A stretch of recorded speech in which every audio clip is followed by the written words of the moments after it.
Note ఇస్తారు తప్పకుండా ఇస్తారు. 1,45,97,486.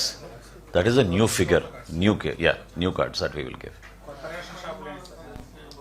కొత్త రేషన్ కార్డులు అంటే అదే అన్న, ఇప్పుడు కొంచెం బైఫర్కేట్ చేయడం కన్నా రేషనలైజేషన్ చేయడం అవసరం అని అనిపించింది. ఉదాహరణకి ఇందాక నేను మీతో చెప్పాను, అల్లూరు సీతారామరాజు గారి ఆ జిల్లాలో, మన్యం జిల్లాలో ఎక్కువ డిస్టెన్స్ ఉండకూడదు అనేది ఒక నిర్ణయం తీసుకున్నాం. సో ఈ 15 రోజుల్లోనే 46 సబ్ డిపోస్ ఓపెన్ చేయించాం అక్కడ. ఆ విధంగా మేము క్షేత్రస్థాయిలో పర్యటించబోతున్నాం 3-4 రోజుల్లో. కమిషనర్ గారు నేను తిరిగినాక పూర్తి అవగాహన వచ్చిన తర్వాత ఇతర జిల్లాల్లో కూడా కిలోమీటర్ కన్నా ఎక్కువ దూరం వెళ్లకుండా వినియోగదారులకి అందుబాటులో ఉండేటట్టు ఒక ప్రక్రియ మేము చేపడతాం.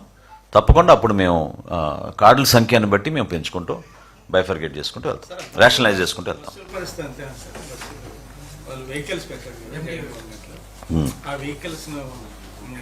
డిస్కంటిన్యూ అయిపోయింది కదా.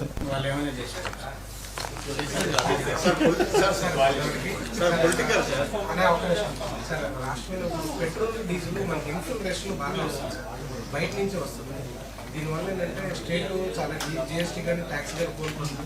రెండోది ఏంటంటే తెలియకుండా ఇప్పుడు చాలా మంది వాహనదారులందరూ కూడా ఆ ఆయిల్ కొట్టించుకొని వాహనాలు కూడా చాలా కొల్లవుతున్నాయి సార్. వచ్చినాయి కంప్లైంట్స్ వచ్చినాయి. మా లీగల్ మెట్రాలజీ విభాగాన్ని మేము ప్రత్యేకంగా ఇంకా బలపరిచే విధంగా చర్యలు తీసుకుంటున్నాం.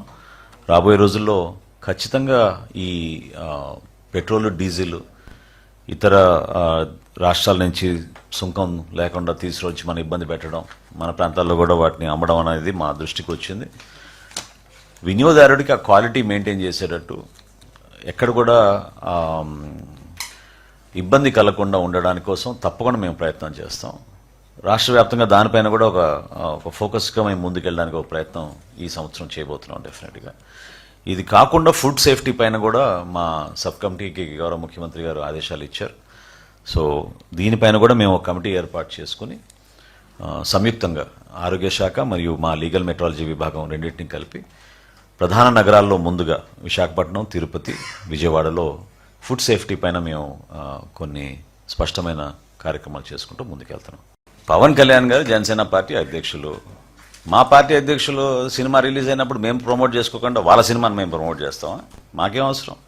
ఖచ్చితంగా అది ప్రజల్లోకి వెళ్ళాలి. సబ్జెక్ట్ అటువంటిది, హిస్టారికల్ ఫిక్షన్, అది ప్రతి ఒక్కరు చూడాలని మేము డెఫినెట్గా ఆ విధంగా ప్రమోట్ చేస్తాం.